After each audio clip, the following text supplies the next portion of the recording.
Hi అండి, అందరికీ నమస్కారం. అక్కినేని నాగార్జున చిన్న కొడుకు అఖిల్ లెనిన్ సినిమా ఎలా ఉంటుంది అసలు దాదాపు ఇప్పటికి 6 సినిమాలలో అతను హీరోగా నటించిన ఒక్క మంచి హిట్ అనేది లేకపోవటం వల్ల ఆ, అక్కినేని అభిమానులు చాలా డిసప్పాయింట్ అయ్యారని చెప్పుకోవచ్చు అనమాట. కానీ లెనిన్ సినిమా మాత్రం మంచి సూపర్ హిట్ టాక్తో నడుస్తుందండి. నాకైతే మాత్రం ఆ సినిమా చూసినంతసేపు కూడా సూపర్ హిట్, ఈ సినిమా పక్కా సూపర్ హిట్ టాకుతోని మంచి కలెక్షన్లు అయితే మాత్రం కొల్లగొడుతుందని నాకైతే అనిపించింది అనమాట. ఎందుకంటే ఆ సినిమా కథాంశం మనం ఒకసారి తీసుకున్నట్లయితే అసలు ఇన్నాళ్లకు దాదాపు అతను సినిమా ఇండస్ట్రీకి హీరోగా పరిచయమైన కానుంచి ఇన్నాళ్లకు అతనుకు తగ్గ స్టోరీ తీసుకున్నట్టుగా నాకు అనిపించింది అనమాట. విలేజ్ బ్యాక్గ్రౌండ్ రగ్గన్ లుక్తోని అఖిల్ మాత్రం చాలా బాగా నటించాడని చెప్పుకోవచ్చు అండి. కానీ కొన్ని సన్నివేశాలలో అంటే అప్పుడప్పుడు మనకి చూస్తున్న కొద్దీ కొన్ని సన్నివేశాలలో మాత్రం నిజంగా ఆ సీన్లు చూసేటప్పుడు మన కనురెప్ప కూడా ఇలా వేస్తే ఏమన్నా మిస్ అయిపోయిద్దేమో అన్నట్టుగా అనిపించింది అనమాట. కానీ ఈ సినిమాలో అంటే చాలా సినిమాలలో అసలు హీరోయిన్కి పెద్ద పాత్ర ఉండదు, ఏదో గ్లామర్ కోసమే హీరోయిన్ తీసుకుంటా ఉంటారని చెప్పి చాలామంది చాలా సినిమాలు చూసిన తర్వాత బయటకు వచ్చి అనేవాళ్ళు అనమాట. కానీ ఈ సినిమాలో మాత్రం ఈ అమ్మాయి పేరేంటి, భాగ్యశ్రీ అమ్మాయి మాత్రం చాలా బాగా నటించిందనే చెప్పుకోవచ్చు అనమాట. నాకైతే మాత్రం సినిమా స్టోరీ పరంగా ఎక్సలెంట్ అనిపించింది. అఖిల్ మాత్రం నిజంగా అతని విశ్వరూపం చూపించింది అన్నట్టుగా నాకు అనిపించింది అనమాట. నాకు తెలిసినంతవరకు ఇంతవరకు అతను దాదాపు ఒక 6 సినిమాలలో హీరోగా నటించిన ఇలాంటి కథ అసలు నిజంగా అప్పుడెప్పుడో వస్తే బాగుండు కదా, మంచి హిట్ అందుకునేవాడు కదా అని చెప్పి నాకు అనిపించింది అనమాట. కానీ ఈ సినిమాలో ఒక మంచి ట్విస్ట్ అనేది ఉంటుందండి. నిజంగా అసలు ఆ ట్విస్ట్ అనేది ఎవ్వరు కూడా ఎక్స్పర్ట్ లేరు, ఎవరి ఊహకు కూడా అందనంత ఇదిగా ఈ ట్విస్ట్ అనేది ఉండబోతుంది. అసలు నిజంగా ఆ ట్విస్టే ఈ సినిమాకి ఆయుపట్టు అనమాట. మనందరం కూడా దాదాపు ఒక 20-25-30 నిమిషాల పాటు మనం ఏంటో మర్చిపోతాం అనమాట. అలా కనిపించిందండి. నాకైతే మాత్రం సూపర్గా అనిపించింది, చాలా బాగుంది ఈ సినిమా అనేది. ప్రతి ఒక్కరు కూడా చూడదగ్గ చిత్రం. ఇక ఈ సినిమాలో ప్లస్ పాయింట్లు ఉన్నాయి, మరి మైనస్ పాయింట్లు ఉన్నాయా అని చెప్పేసి మీరు అనొచ్చు. సరే, సినిమా అన్న తర్వాత ఎక్కడో ఒక్కడ ఏదో చిన్న పాయింట్ పట్టుకొని అక్కడ ల్యాగ్ ఉంది, ఇక్కడ ఈ డైలాగ్ ఉండకూడదు, ఇక్కడ ఈ సీన్ ఉండకూడదు, అక్కడ ఆ సీన్ ఉండకూడదు అని చెప్పొచ్చు. కానీ ఏ సినిమా అయినా సరే ల్యాగ్ అనేది ఖచ్చితంగా ఉండదు. ఎందుకంటే స్టోరీ నడవాలి. ఆ స్టోరీ నడిసే క్రమంలో ఒక్కొక్కసారి ల్యాగ్ అవ్వచ్చు, కాస్తంత స్లో అవ్వచ్చు. కానీ మనం అదే పదే పట్టుకొని అక్కడ ల్యాగ్ అయింది, ఇక్కడ ఈ కథ ఇలా ఉంది, ఇక్కడ ఇలా ఉండకపోతే బాగుందని చెప్పేసి మనమంటం కూడా కరెక్ట్ కాదనమాట. మరి ఈ సినిమాకి సంబంధించి సంగీత దర్శకుడు నిజంగా బ్యాక్గ్రౌండ్ మ్యూజిక్ అయితే మాత్రం ఓ లెవెల్లో ఇచ్చేసిందండి. తమనైతే మాత్రం చాలా చాలా చాలా బాగా నచ్చింది.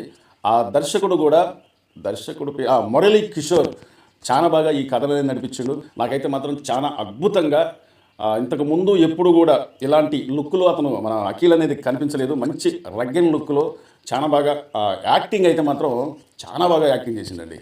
నేను పదే ఎందుకు చెప్తున్నానంటే అసలు ఇలాంటి కథ ఇంతకు ముందే ఇతనికి వస్తే బాగుండు కదా అన్నట్టు కనిపించిందండి. ఈ సినిమా టాక్ కూడా చాలా చాలా బాగుందని చెప్పి ప్రతి ఒక్కరూ చెప్తున్నారు.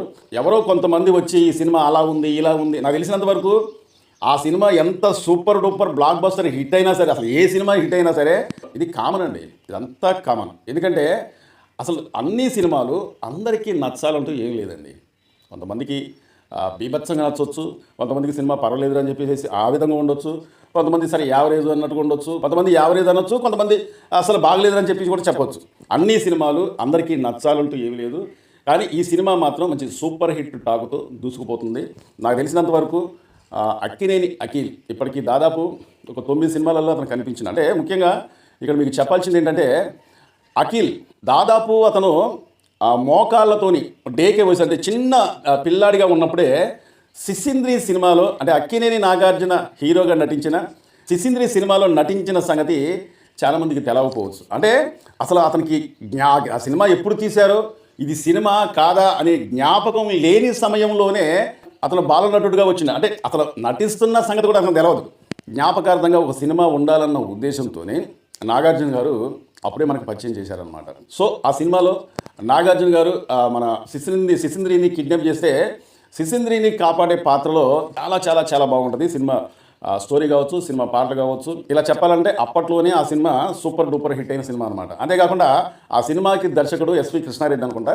తర్వాత ఇక్కడ ముఖ్యంగా చెప్పాల్సింది ఏంటంటే అక్కినేని నాగార్జున, నాగ చైతన్య, నాగేశ్వరరావు గారు, అలాగే అఖిల్ గారు, వీళ్ళందరూ దాదాపు ఒక 3 తరాలకు సంబంధించిన తాత, కొడుకు, మనవళ్ళు వీళ్ళందరూ కలిపి ఒక సినిమా ఉంటే బాగుంటుందన్న ఉద్దేశంతోనే 2014లో ఒక సినిమా అంటే మనం అనే సినిమాలో అప్పుడు అక్కినేని నాగేశ్వరరావు గారికి చాలా సీరియస్గా ఉన్న సమయంలో ఖచ్చితంగా ఎట్లయినా ఈ సినిమా తీయాలి, ఒక జ్ఞాపకార్థంగా ఉండిపోవాలి, అంటే సినిమా ఎలా ఉన్నా పర్లేదు కానీ జ్ఞాపకార్థంగా ఉండిపోవాలన్న ఉద్దేశంతోనే ఆ సినిమా అనేది అప్పుడు షూటింగ్ ప్రారంభించారనమాట. కానీ ఆ సినిమా పూర్తి అవ్వకముందే అక్కినేని నాగేశ్వరరావు గారు కాలం చెల్లించారనమాట. అంటే ఈ సినిమా పూర్తి అవ్వకముందే అతనితో ఏ సీన్లు అయితే ఉన్నాయో ఆ సీన్లు, ఆ డబ్బింగ్ కార్యక్రమాలు మొత్తం పూర్తి చేసేసారనమాట.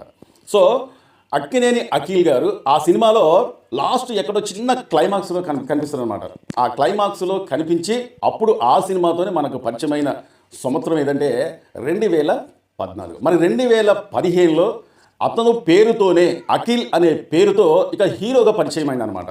హీరోగా అతను నటించిన సినిమాలు దాదాపు ఒక 6 సినిమాలే ఉన్నాయి. కానీ ఏ సినిమా కూడా ఆశించినంత ఫలితం అనేది రాలేదన్నమాట. ఈ సినిమా లెనిన్ సినిమా మాత్రం సూపర్ డూపర్ టాక్తోనే నడుస్తుంది. 100 కోట్ల మార్కును దాటాలని ఆశిద్దాం. 100 కోట్ల మార్కు ఇంతవరకు అఖిల్ నటించిన ఏ సినిమాలు కూడా 100 కోట్ల మార్క్ అయితే మాత్రం దాటలేదు. మరి ఇంతవరకు అక్కినేని అఖిల్ దాదాపు హీరోగా ఒక 6 సినిమాలలో అతను ఎంతో కష్టపడి నటించినా కానీ ఆశించినంత ఫలితం అనేది రాలేదు. కాబట్టి ఈ సినిమాతో లెనిన్ అనే సినిమాతో 100 కోట్ల మార్కు దాటబోతుండా. 100 కోట్ల మార్కు దాటాలని నేను ఆశిస్తున్నాను. మీ అభిప్రాయం ఏంటో కామెంట్ ద్వారాగా చెప్పండి. ఇదండి ఈరోజు వీడియో. మా ఛానల్ని చాలామంది చూస్తున్నారు కానీ దయచేసి సబ్స్క్రైబ్ చేసుకోండి. మీరు సబ్స్క్రైబ్ చేసుకుంటే మమ్మల్ని ఎంకరేజ్ చేసినట్లు లెక్క. మీరు సబ్స్క్రైబ్ చేసుకున్నంత మాత్రాన మీకు ఒక్క రూపాయి కూడా ఖర్చు అయ్యేది లేదండి. మా వీడియో నచ్చితే సబ్స్క్రైబ్ చేసుకోండి. మరో వీడియో కోసం ఎదురు చూడండి. Thank you.